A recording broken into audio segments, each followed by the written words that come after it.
What's it like to drive? Well, actually, it's not difficult or anything of that nature, but it doesn't, because it's so slow, you don't have to react. So it's not like driving a car when you're expecting people to run out in front of you.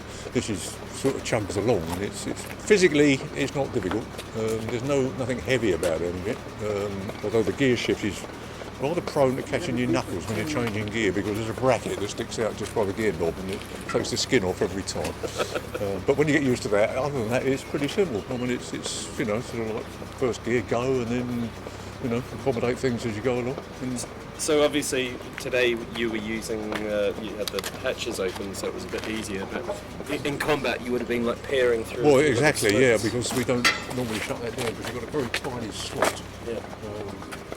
Well, you've got one at the side there as well. That's a typical slot you've got to peer through.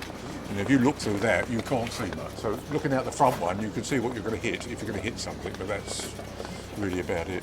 When these things were coming into service in May 1918, it wasn't nice, sort of reasonably flat fields like the one you were driving. She's quite good up and down, because we put her on the lorry the other week, which is quite interesting, because you've got a low loader and a big ramp, and you've got to drive up it, and all you can see is the sky.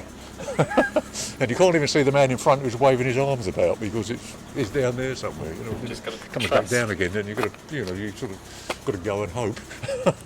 So it was only last week that you were actually able to do this. We took it to its first show last week, Overloon in Holland, because we took it off the back of the lorry round by the lorry park at the back of the museum.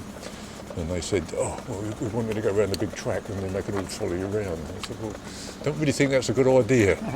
Why not? Well, it's very slow, because when they built these, they built them to go with the troops, because the troops, you can imagine, sort of come out of the trench and they walk across the unknown land, and and they're walking across carrying their guns, waiting to shoot somebody, and the tank was sort of supposed to keep pace with them.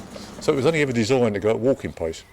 We got it in third gear there at one point, and that was as quick as it really wants to go. But it wasn't designed like a modern tank that'll fly around at 70, 80 miles an hour. It was designed for walking pace, and that's what it does. But obviously this is, was built for a very specific task at that time, because we had a very static... Yeah, it was built so that they could get up the front line without getting shot. Yeah. And there's bullet marks on here, as you can see. This will be an original. We've still got the bullet marks showing where they did get shot at, but clearly they survived.